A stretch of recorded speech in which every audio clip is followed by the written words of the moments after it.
Salut tout le monde, c'est Arnaud, j'espère très sincèrement que vous allez bien. Je vais pas vous dire de rester chez vous parce que vous le savez déjà, mais j'espère vraiment que vous réussissez à vous occuper, à garder l'esprit éveillé dans ces moments difficiles. Dans tous les cas, le monde s'est pas totalement arrêté de tourner puisque Apple a sorti, oui, aujourd'hui un nouvel iPhone. C'est le nouvel iPhone SE et on va le découvrir tout de suite. Allez, c'est parti. On va commencer par déballer cet iPhone. Au niveau de la boîte, elle est assez classique avec l'iPhone en face avant, imprimé de relief sur le dessus. Concernant la capacité de stockage, il est disponible en 64, 128 et 256 Go. Il n'y a que 50 € de différence entre le 64 et le 128, du coup je vous recommanderais vraiment de prendre l'upgrade si vous le pouvez. Cet iPhone, vu que je l'ai choisi en rouge, on a un petit papier pour nous informer qu'une partie des bénéfices tirés de cet iPhone iront au Fonds mondial de lutte contre le Covid-19 et ça c'est vraiment cool. Les accessoires ils sont identiques à tous les iPhones à part le 11 Pro, à savoir le petit chargeur de 5 watts à peine fonctionnel et ultra lent. Le câble Lightning vers USB-A et non pas USB-C, même si on est en 2020, et les AirPods qui sont aussi Lightning.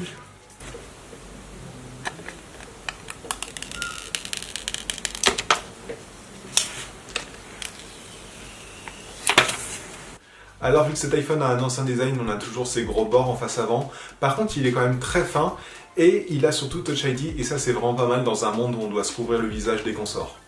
On a quand même quelques différences de design avec l'iPhone 8. Le logo Apple est centré, on n'a plus le texte iPhone au dos. Et puis la face avant est noire sur tous les iPhones alors qu'avant elle était blanche sur les iPhones de couleur claire.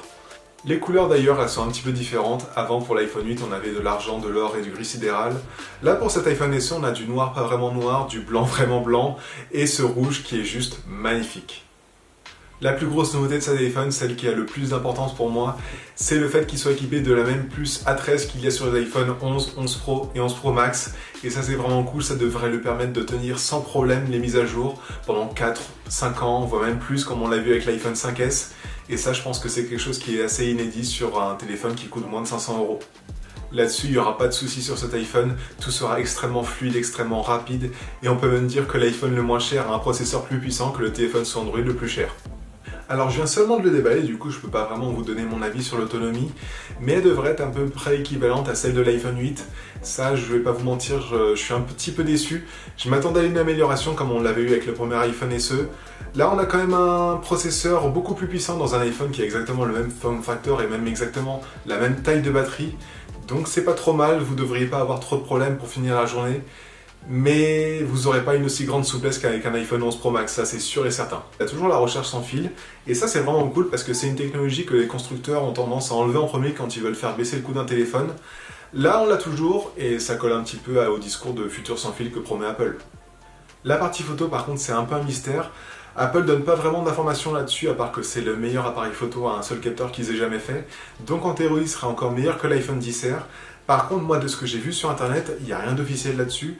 Mais ça serait les mêmes composants que l'iPhone 8, donc je ne sais pas à quel point on peut l'améliorer en passant uniquement par le logiciel, mais il a quand même la puce A13 et son nouveau processeur de traitement d'image, donc il devrait quand même y avoir une énorme différence. Et puis ce qu'apporte justement ce processeur A13 en partie photo, c'est le mode portrait, autant en caméra arrière qu'en caméra avant. Et ça honnêtement je suis vraiment surpris qu'Apple apporte autant de fonctionnalités des iPhone 11 Pro et 11 Pro Max sur un téléphone qui est vraiment entrée de gamme.